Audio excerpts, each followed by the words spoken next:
Welcome to Kibbe on Liberty. This week, a very special guest, Lyn Ulbricht. Her son, Ross Ulbricht, is spending 2 life sentences plus 40 years for a nonviolent crime, and you and I have to figure out a way to get him out. Check it out.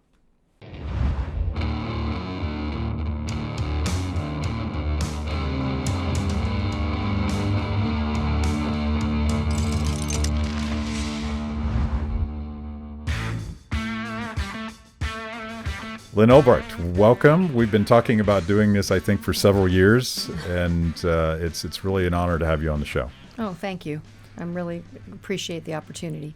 So let's assume that a lot of people don't know about you or your son, Ross, and let's give them a sense for what happened to him and why he's in prison today.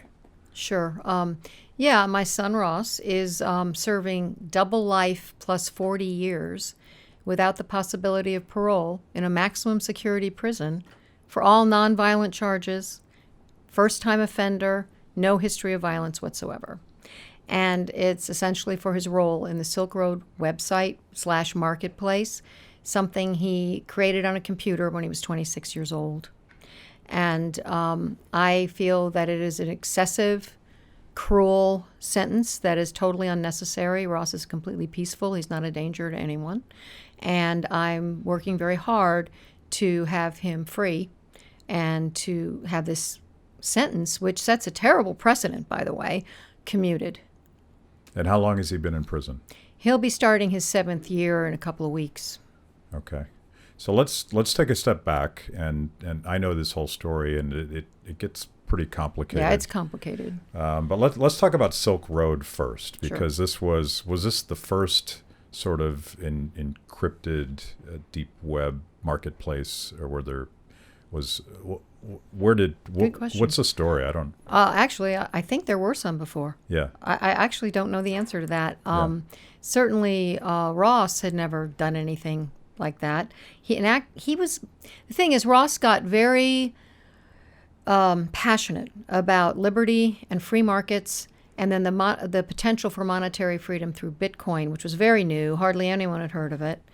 And he was at Penn State. He was part of the Ron Paul campaign. He brought Ron Paul to Penn State. He campaigned for him and became very kind of on fire for freedom. Yeah. And he created a video game to give people the experience of a real free market.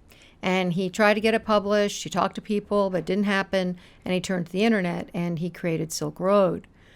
Now, Silk Road was based on the non-aggression principle of voluntary interaction. So it wasn't a totally free market because certain things were prohibited. Anything that basically hurt a third party created a victim. So, for instance, there was no child pornography or anything related to pedophilia allowed, no stolen property, no weapons, no assassinations, things that could be used to hurt a third party. Drugs were allowed because the administration of the site felt it was a free choice between 2 individuals. Carnegie Mellon did a study. The overwhelming type of drugs that were exchanged were user amounts of cannabis. But there were other drugs on there.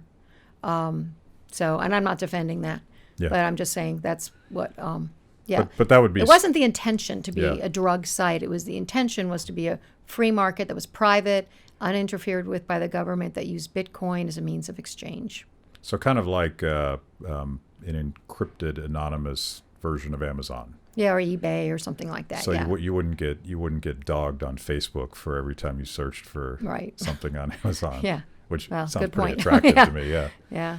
But he was. I think he was wasn't he a member of Students for Liberty? Yeah, he was actually he was one of the first members, and his signature's on their first T-shirt that's hanging on the wall of their office in D.C. Yeah. So they. So sent he's very that to motivated me. by yeah. ideas and this sort of like, I mean, it's almost this. It almost sounds like Galt's Gulch to me, where everyone's going to trade value for value and yeah, he was an idealist. Yeah. And he got into Austrian economics and von Mises and all that philosophy. And, that's what he became very consumed with, and chose not to go on to his PhD in physics. He had a free ride to Cornell and said, well, that's just not my passion. Of course, as a mother, I'm like, what are you talking about? Oh, no. But, By the way, I didn't know what he was doing. Those same idea guys screwed up my life as well, so... so I'm not nearly as productive as I otherwise could have been. Well, that's interesting. Yeah. Yeah. Well, it's good to be an idealist, but, when you're 26 years old, you're not that realistic. Yeah. He's very remorseful about what happened. He's like, oh, my God, I can't believe, the mistakes that he made. Yeah. It's not like he would ever do it again. He's very remorseful. But he did create the site. Yeah. Now these, part of the technologies, part of the core of this is Tor, which is a government-based, basically private way to keep your stuff private. Right. I'm not a technologist, so I'm not going to show my ignorance by trying to explain it any more than that. But, and you won't ask me to either, yeah, right? No. But it's used by dissidents and journalists, and lots of people who want privacy. It's not necessarily a criminal thing. Yeah. Yeah, privacy is not a criminal thing. Yeah. And the presumption and we almost all of the shows that I do, no matter what we're talking about, we just did a show, I guess it's running today, about Kamala Harris, and she has wanted to hold people like Facebook accountable for everything that's said on Facebook. And so if something criminal, very familiar. If something criminal happens, and imagine you would break the internet, you would destroy it, you would destroy free speech, you would certainly destroy privacy. But there is this constant tension between government agents who want to control people's lives and manipulate what they can and can't do, and the internet, which and innovation and people. It will be free. Right. It will happen. People will find ways to do the things that they want to do. Right. Well, that's essentially what the point is with the whole situation with Ross, is that he's being held accountable and responsible for everything that happened on a site that he was not controlling it. Right. I mean, they did monitor it for those things that created victims, but they wasn't controlling it. And it's if it were a civil case, they wouldn't do that because there's a law where you cannot hold a website host accountable for what's said or done on the site. But because it was a criminal case, that's not covered. But it's exactly the same principle. It's vicarious liability. It's extending the criminal liability umbrella, to include things that you didn't even do. Yeah. And that's what she's proposing, it sounds like. It's a very slippery slope, because it can get from, oh, well, that's marijuana or drugs or this or that. And then it's, well, you said the wrong thing. Right. It's speech. It's, and that's the direction we seem to be going in. Yeah. So this matters. What happened to Ross matters for a lot Sets a precedent of legal and philosophical reasons as we move forward, because technology is ubiquitous, and the ability of people to curate and choose and do whatever they want that's the new normal. And clearly incumbents, particularly government incumbents, don't much like that, because it's about control. But so he built this site, and he I assume he has since acknowledged that he's the guy that built it. Yeah, he had help building it because he's not a computer programmer. Okay. And that came out in trial. But he created it. He had the idea for it. So he was the thinker. Yeah. Yeah. The philosopher. And it's even, the judge even said at sentencing, we know you created this site for philosophical reasons.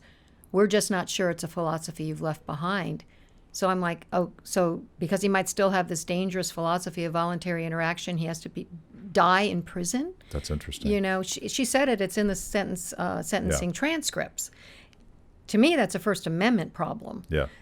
We should not be caged for our philosophy or our political views. She found them troubling and dangerous, and cited it. So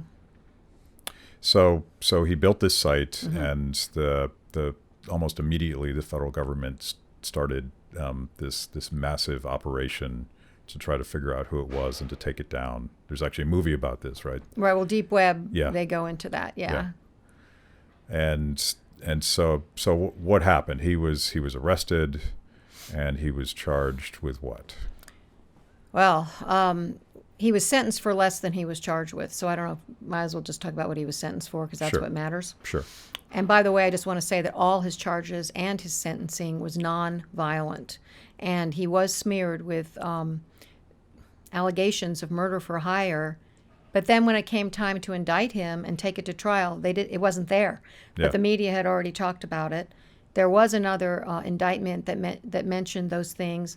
It's been dismissed with prejudice. So there are no charges of murder for hire, and yet this is a lingering thing. It's out there in the narrative. It's out there, with the media. And I have been told by criminal justice lawyers, people who have had this happen to them, that this is something that is done to people. Mm-hmm. That they're charged with things they didn't do but are heinous, and then gets dropped or goes away, but it's part of the narrative. Yeah, it's a prosecutor's strategy. Exactly. And probably leaked to the press, and the press, of course, likes the most salacious thing. Exactly. And that's why I want to bring that up, because if I talk to a casual friend about Ross, they're like, that guy, did he try to kill somebody? Yeah. And it's all a lie. Yeah. And dismissed with prejudice means that no one can ever charge him with that ever again. Right. Yeah. And they didn't need to do that, but they did. Yeah. It's done. It's over. But what was he in prison? What was he? But what he was of? convicted for, and it's a conspiracy, essentially conspiracy. So not that he sold drugs, not that he exchanged drugs with anyone. It's that he was in a conspiracy to do that because people on the site bought and sold drugs. Yeah. And that's also hacking. Computer hacking, same thing. Not that he did it, but that there was software on the site that could be used for that. No hacking was ever proven. Money laundering, same thing. That I think it was mainly Bitcoin was exchanged for fiat money or for gold or whatever. Not that he did it. Again, it's conspiracy. And then fake IDs. The one thing that was not same thing. The one thing that was not a conspiracy was, and this was towards the end. At first, those were the only charges, and which come with a 10-year mandatory minimum. Then they added the kingpin charge, basically saying that a website host is analogous to El Chapo, Pablo Escobar, and these violent kingpins. That's what that law is for, the continuing criminal enterprise. That comes with its own life sentence, and that comes with a 20-year mandatory minimum. And so they loaded that on there, so he has a double life sentence, and then 40 years for all those other charges. Yeah. Conspiracy charges. So, I mean, it's inconceivable. 2 life sentences, 40 years. Yeah. Compare that.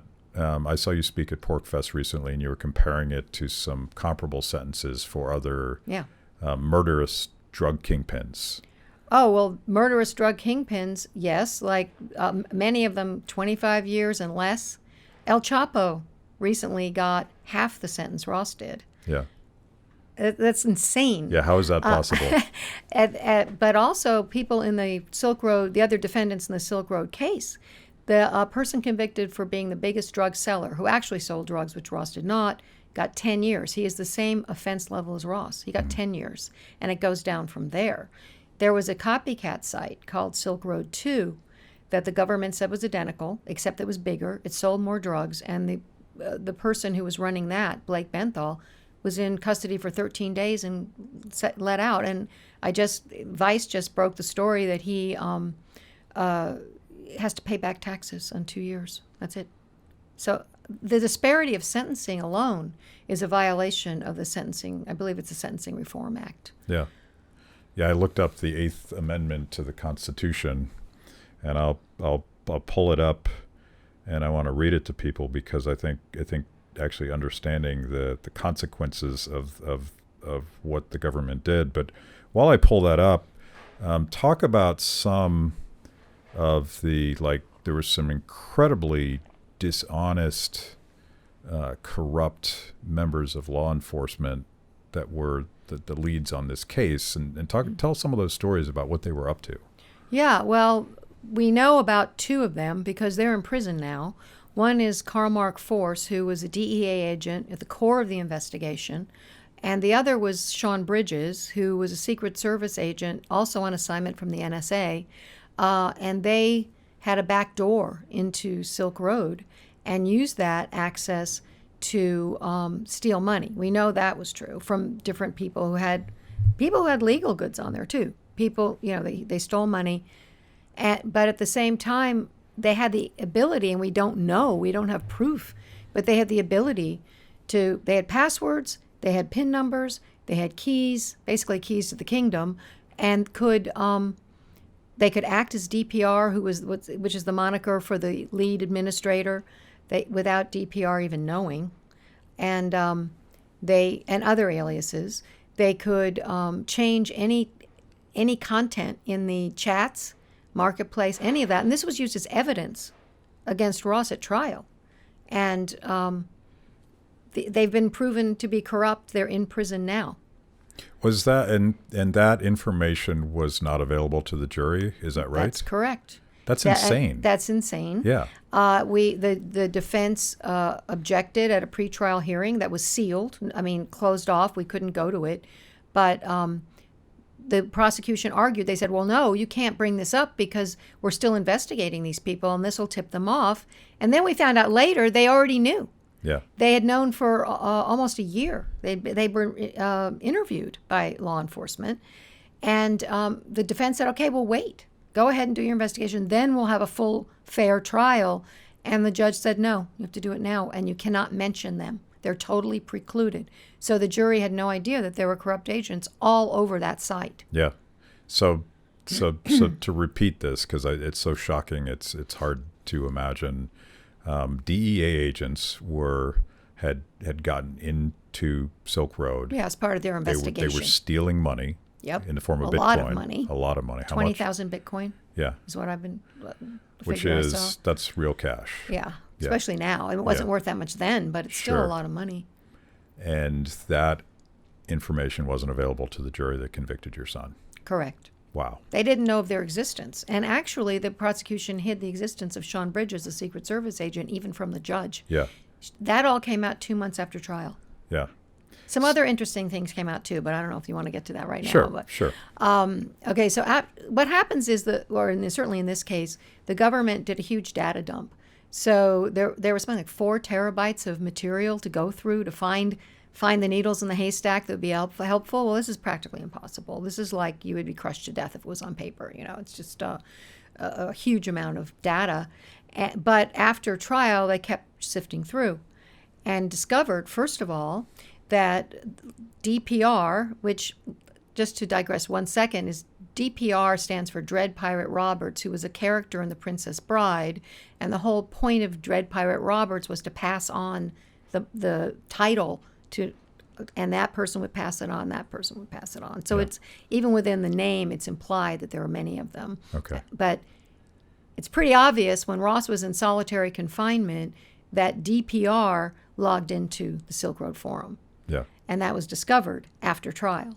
I mean, and there were other indications, and it's on our website, all the different anecdotal evidence as well as hard evidence that there was more than one person running the site. So there's more going on here than we can get into, but real quick, let me say one other thing. Sure. There was also tampering discovered. So the suspicion is it was from a third corrupt agent. So there was big portions of what the jury saw was incomplete, and big portions of that evidence, which was discovered later, was deleted. Yeah. So it painted a different picture.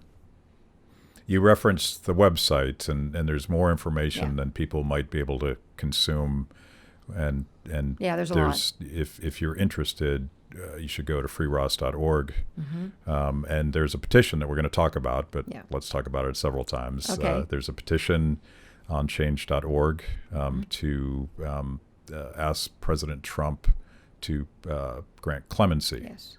Which is different than a pardon. A pardon. Yeah, we're not asking for a pardon. Yeah. Ross, admits that he made a very grievous mistake. He's not saying, "Oh, I did nothing wrong, pardon me." But we are asking, and he is asking, for a sentence that is not cruel, unusual, really brutal, and barbaric. Yeah. That is so far beyond, out of whack with the offense and what's necessary. Yeah. And we're asking for a commutation. Okay. Let's talk about Ross and and what's going on in prison. I just heard some of these stories, and they're pretty rough as well, because I want to define what cruel and unusual punishment is. So give people a picture for what Ross is going through and what he started. Like it started rough and only recently got a little bit better. Yeah, it actually started in a more transitional facility in New York. So that's more of a mix of people. But then he was sent to a maximum security penitentiary. And that was very gang heavy with violent people. Killers and violent gangs. Rapists and... Yeah. I mean, it's the one step down from the Supermax. Yeah. And there's other people, nonviolent people in there too, but it's very violent. There were routinely stabbings, beatings. There have been riots there. Just recently, there were 2 different suicides of people Ross knew. Yeah. Because it's so tough. No, it's very dangerous. And the only reason he was in a place like that was because of his sentence, because his security score, he has no violence. Yeah. He would have been in a camp. Yeah. He had such a low security score. Even when he came in, they were going, "What are you doing in here?" What is a security score? What is it? I believe it's a 12. It might be a 10, but it's low. No, I mean, like, explain. Oh, what is it? Explain Sorry. I'm guessing what it is, but explain to everybody what a security score is. Well, it's a score that each inmate, each prisoner gets to show how dangerous they are. Yeah. Yeah. And we're talking about, like, and I've read some of the letters, all of his friends, everyone tells the same story. He's a Boy Scout. Yeah, he was an Eagle Scout. He's a peacenik Boy Scout. Yeah. Yeah. Idealist, geek. I mean, believe me, I know you know this, but I mean, he could be sitting here, you'd be having a great conversation, you would not be afraid at all. Right. There's no, he's not a danger to anyone. Yeah. The guards have come up to me and gone, he doesn't belong in here. Yeah. What's he doing in here? Yeah. Kind of thing. So, and that's been many times. But he has spent months in, I don't know if the right word is solitary confinement, but small metal boxes. Yeah. Now How did he that has been happen? in actual solitary for probably at least a couple months. Yeah. But also what happened was he refused to participate in an assault on another inmate because he's not a violent guy. And he had to put himself in protective custody because that made him a target. Yeah. And so protective custody was an 8x10 metal box. No, just no window, nothing, for 3.5 months. That's 3.5 months. That's not done, even though it is, but it's not done to punish him. It's no, but it's ostensibly exactly to the protect same him. thing they do to punish people. It's the place they put you, and people who are being punished go there too. Yeah. Yeah. We need to do a second show on prison reform, I think. Yes, absolutely. So it seems like a good time to read. I'm not going to read the Eighth Amendment, but the Eighth Amendment, amongst other things, prohibits cruel and unusual punishment. And I found, I went on Wiki and I found a 72 Supreme Court case where Justice Brennan and the Supreme Court set the standard that a punishment would be cruel and unusual if it was too severe for the crime, if it was arbitrary, if it offended society's sense of justice, or if it was not more effective than a less severe penalty. Wow. So if that's the standard, There I it is. is. Like we just checked all the boxes. Yeah, absolutely. Which is why you're here. This is the point of the petition. Too few people know the story. Especially the true story. The true story, because of the narrative that the, I don't know if they're the prosecutors, but the government created against Ross. So tell me about the petition drive, because we're trying to get the president's attention. Yes. And we're trying to get everybody's attention for something that most people, maybe they haven't heard about this.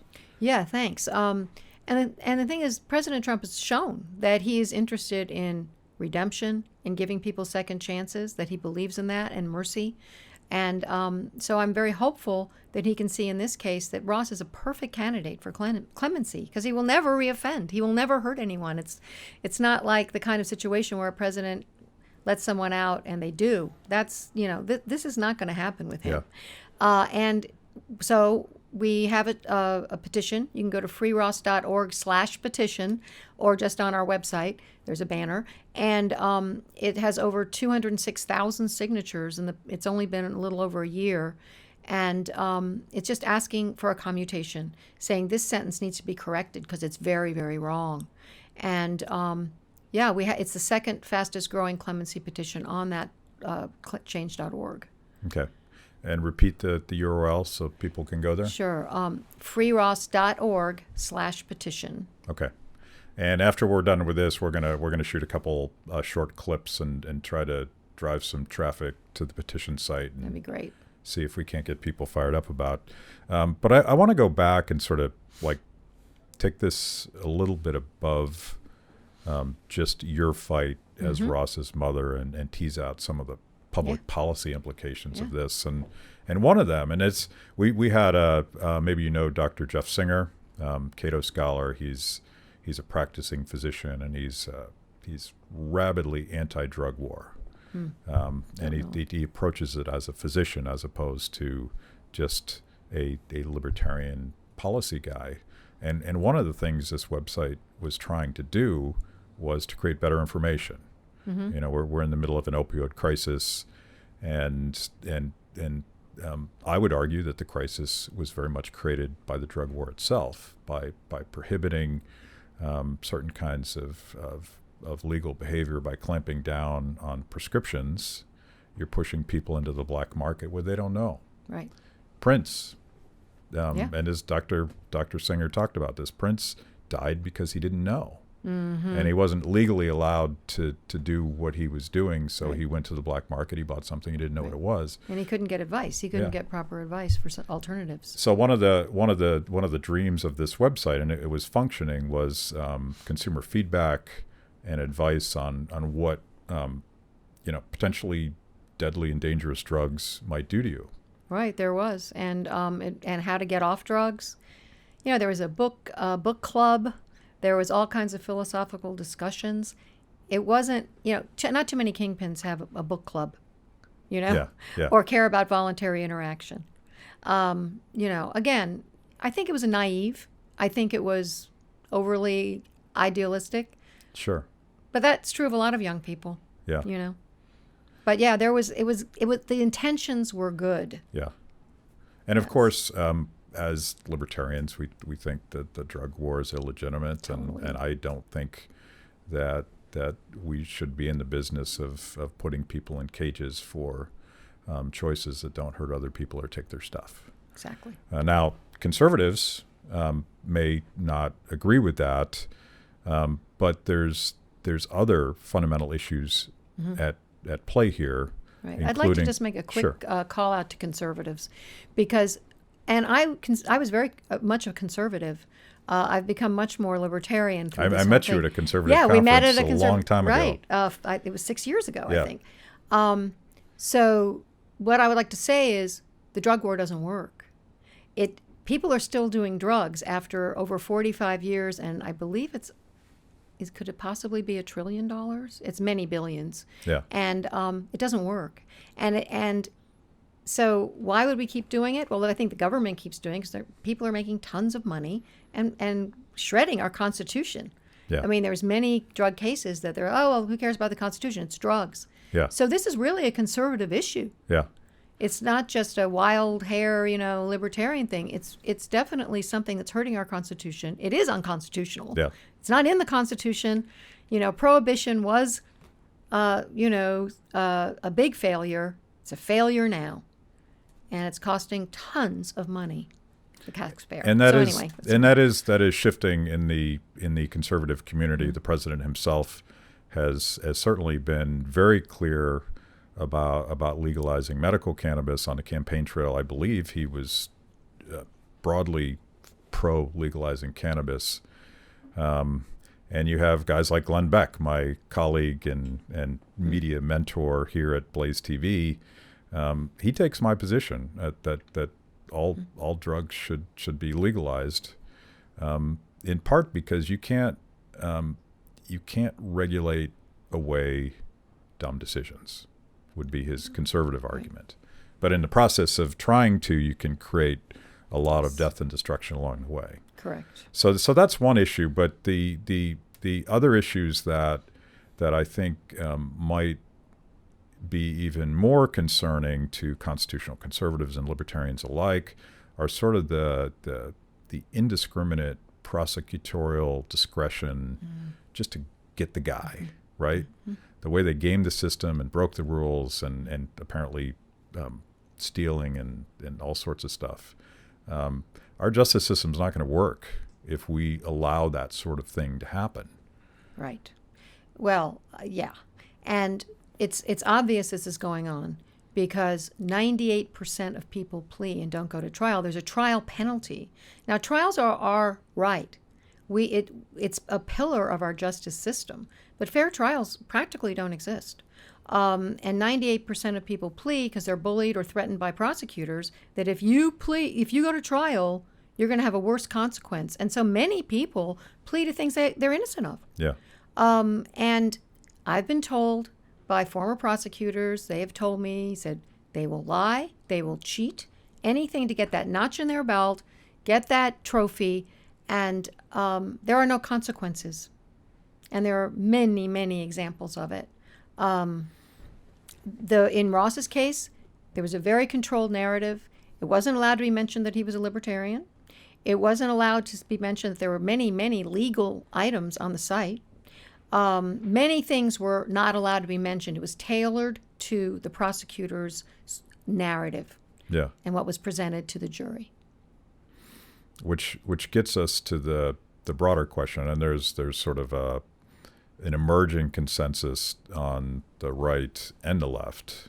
I mean, it's kind of a libertarian consensus that we put too many nonviolent kids in cages, and the cost of that. First of all, the fiscal cost, like it's bankrupting states because every time we pass a new mandatory minimum law, we build more prisons.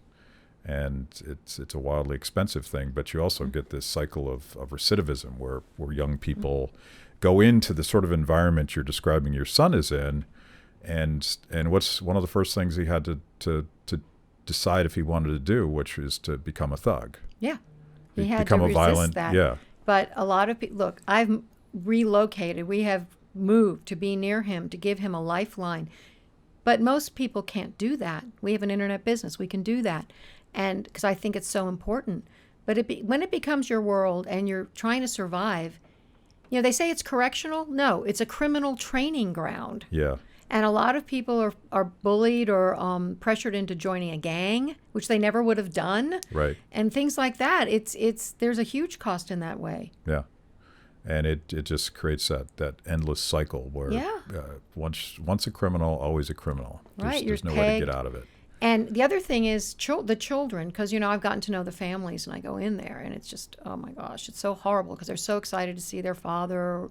And then when they're leaving, these children are shattered. They are sobbing. They are harmed. These kids are being hurt.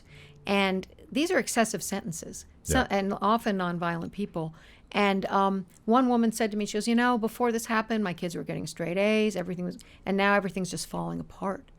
So, and these kids statistically have been proven that they will end up in the system. Yeah. So it becomes like, it's like a mass incarceration has become this monster. I mean, the prison population has metastasized 800% since the drug war. 800%.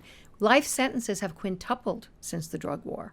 It's become this isn't even American. Yeah. Which is another argument for the conservatives. It's like before this, you didn't automatically get, first of all, hardly anybody got life, but you didn't automatically go to prison. There were many other options. It wasn't like this, and it was a steady population, and it shot up, like I say, 800%. We're the biggest incarcerator in the world. This isn't good. This is wrong. Yeah. It's evil. Yeah, you have, and of course, President Trump. Efforts were attempted at the federal level to do some fairly nominal reforms to the criminal justice system, and there's a whole lot more to do. But President Trump has sort of made it safe for conservatives to admit that this system is broken. But it's also just a fascinating thing where Van Jones and Donald Trump can agree on something. Right. So something's wrong if these very different guys come together on something. Another issue for me, and this used to be sort of a fringy libertarian thing, but now it's become quite urgent. Well, I shouldn't say I'm talking about free speech. And now it seems like a fringy libertarian thing because you have a lot of people, including the Mark Zuckerberg suggested that Facebook be regulated for speech, pointing to the French system, which is incredibly authoritarian, and by the way, very un-American. The idea that somebody in the government, some regulatory agency, is going to decide you can say this, but you can't say that. Yes. And we sort of take our freedom to say whatever the heck is on our mind for granted.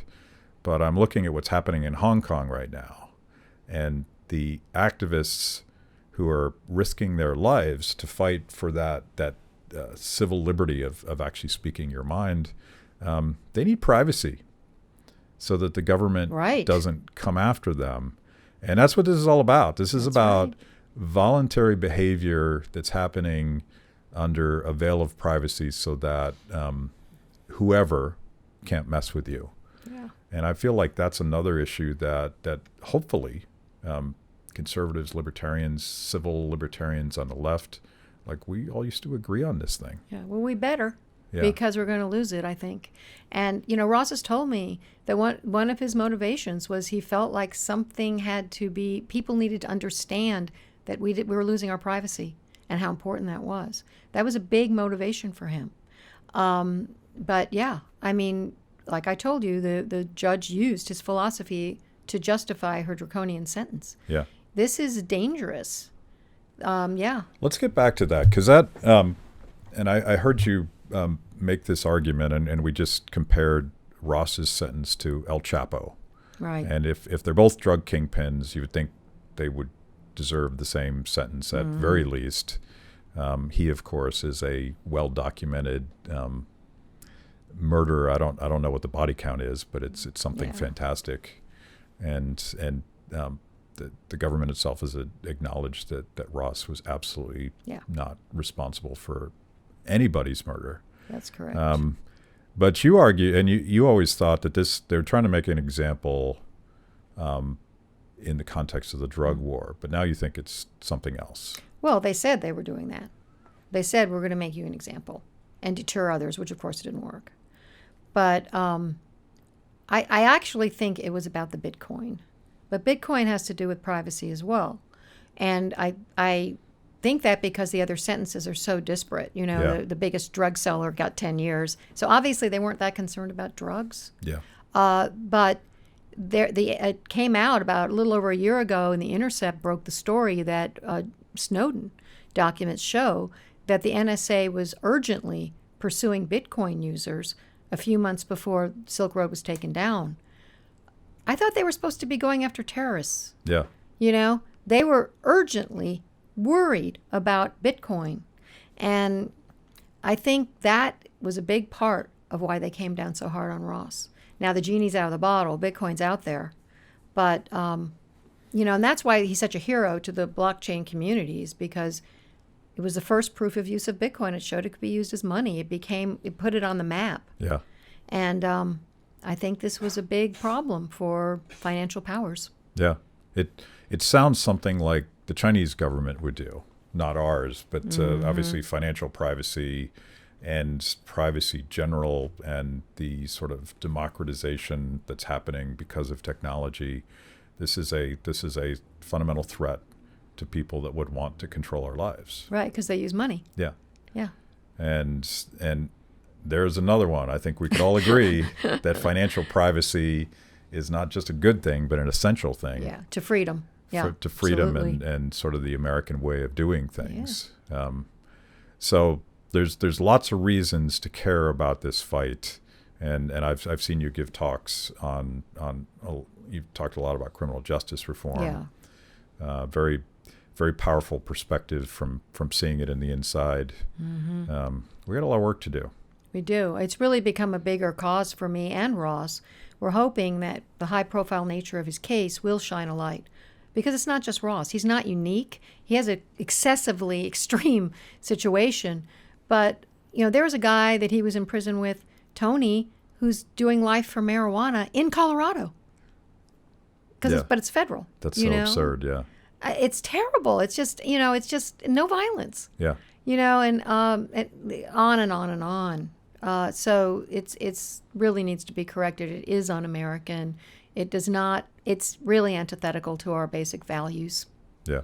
It needs to change. So tell us again what we can do to help free Ross. Thank you. Of course, sign the petition, because the more signatures we have, I think the more convincing it will be to say this is important to a lot of people.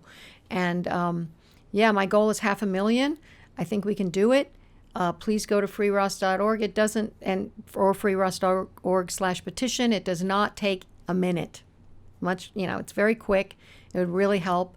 And please spread the word about it. And if anyone has any political connections at any level, please get in touch with me. You can do it through the website, freeross.org. Every footer has a way to contact me. And I'd really appreciate it. We're just a family with a few friends helping.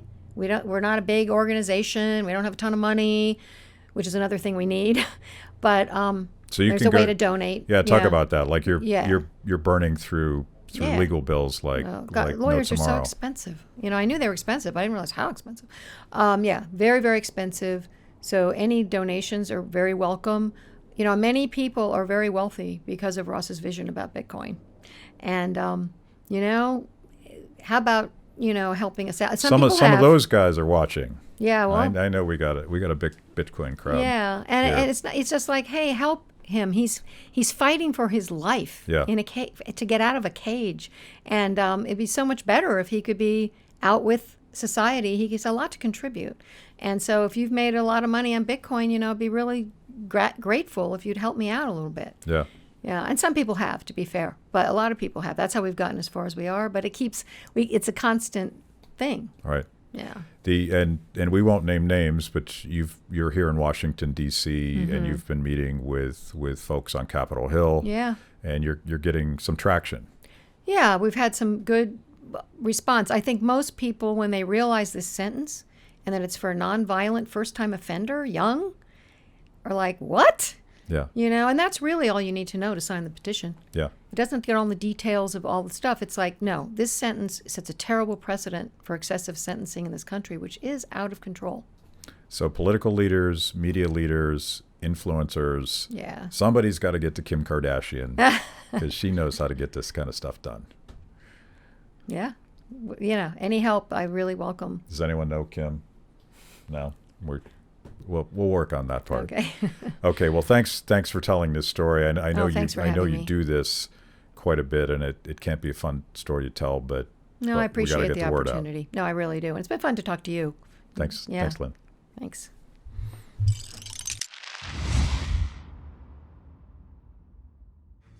Thanks for watching Kibbe on Liberty. By now, you know this is the most important event of your week, so make sure you subscribe on YouTube. Click the little bell so you get notifications. Kibbe on Liberty, mostly honest conversations with mostly interesting people.